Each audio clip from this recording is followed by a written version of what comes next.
Imagine this. You're in Paris, locking eyes with a stunning French woman at a cafe. You expect a number or an Instagram, but instead, she simply says, "À bientôt," and walks away. Confused? Welcome to the US versus Europe dating clash. Hey everyone! Today, we're diving into the biggest differences between American and European dating.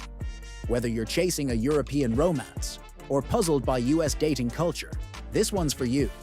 Let's get into it. The approach: direct versus subtle. Me sitting over there for the past 2 hours not being able to take my eyes off of you is a fact. I mean, there's lots of beautiful women in this bar, your friend included.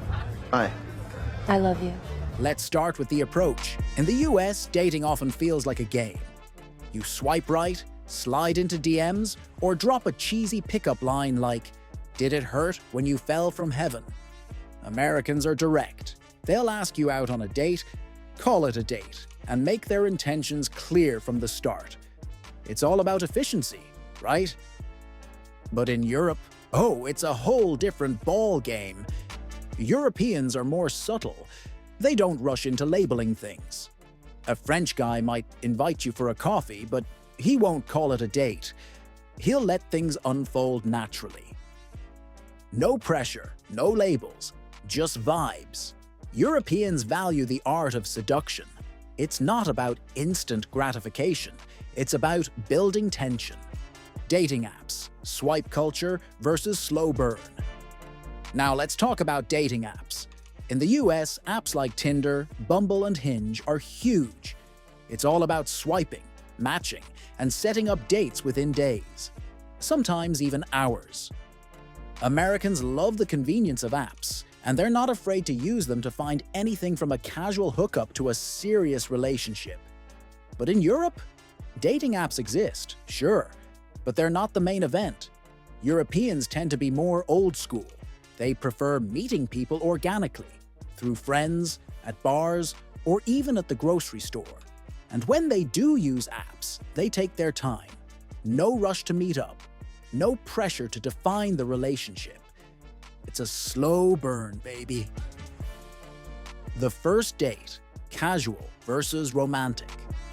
First dates in the US are often casual. Think grabbing a drink, going to a sports bar, or even meeting up for coffee.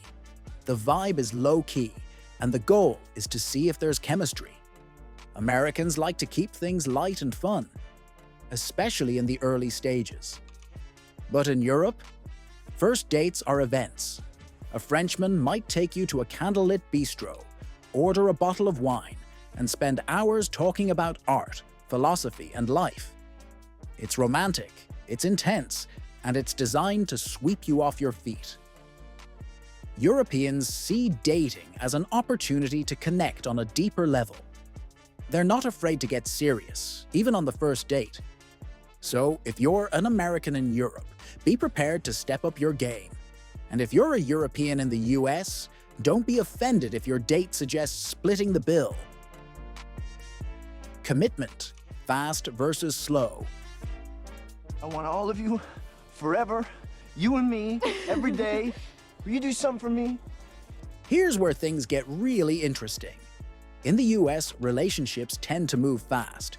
You date for a few months and boom, you're exclusive.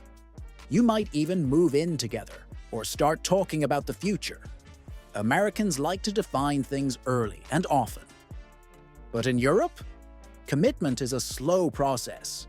Europeans might date for months or even years without putting a label on it. They believe in taking their time to truly get to know someone before making things official. The exclusive talk: formal versus assumed. The infamous exclusive talk. In the US, this is a big deal.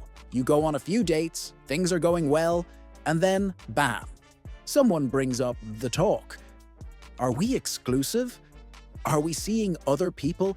It's like a business negotiation, but with more feelings involved.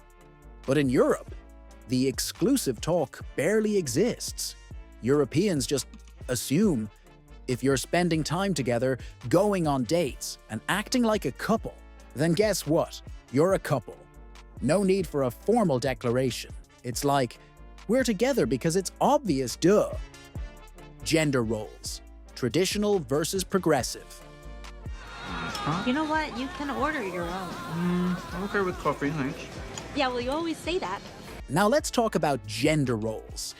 In the US, dating is pretty egalitarian. Women often pay for their own meals, and both partners are expected to contribute equally to the relationship. It's all about equality and independence. But in Europe, traditional gender roles are still alive and well.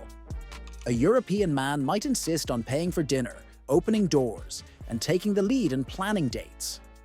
It's not about being old-fashioned, it's about chivalry and romance. Of course, this varies by country. In Scandinavia, for example, gender roles are more balanced, while in Southern Europe they're more traditional. PDA, show it versus keep it private. Here's a fun one, PDA, public displays of affection. In the US, couples aren't shy about showing their love in public. You'll see people kissing, hugging, and holding hands everywhere from parks to subway stations. Americans wear their hearts on their sleeves. But in Europe, PDA is more reserved. Sure, you'll see couples holding hands or sharing a quick kiss, but it's usually more subtle. Europeans tend to keep their romantic moments private, saving the big gestures for behind closed doors. Family involvement. Early introductions versus keeping it separate. This is Tim. Hello, sir. Ma'am.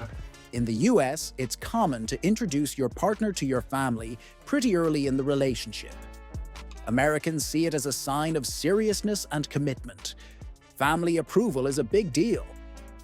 But in Europe, family introductions happen much later, if at all. Europeans tend to keep their dating lives separate from their family lives until things are really serious. It's not about secrecy, it's about maintaining boundaries. Communication styles, direct versus indirect. Let's dive into communication styles. In the US, people tend to be very direct. If something's bothering them, they'll say it outright. Americans value honesty and transparency, even if it means having tough conversations. But in Europe, communication can be more indirect. Europeans might drop hints or use body language to express their feelings instead of saying things outright. It's all about reading between the lines. So if you're an American dating a European, pay attention to the subtleties. And if you're a European dating an American, don't be afraid to speak your mind. They'll appreciate the honesty. Social circles, mixing friends, early versus keeping them separate. In the US, it's common to introduce your partner to your friends early on. Americans love group hangouts, double dates, and mixing their social lives with their romantic lives. But in Europe, couples often keep their social circles separate, especially in the early stages. Europeans value one-on-one time and might not introduce you to their friends until the relationship is more serious. Long-term expectations. Marriage versus partnership. Finally, let's talk about long-term expectations. In the US, marriage is often seen as the ultimate goal of a relationship. Americans dream of the big wedding, the white dress, and the happily ever after. But in Europe, marriage isn't always the endgame. Many European couples are perfectly happy living together, raising kids, and building a life without ever tying the knot. It's more about the partnership than the paperwork. So, there you have it. The major differences between dating in the US and Europe. Whether you're Team American efficiency or Team European romance, one thing's for sure. Dating across cultures is never boring. Which style do you prefer?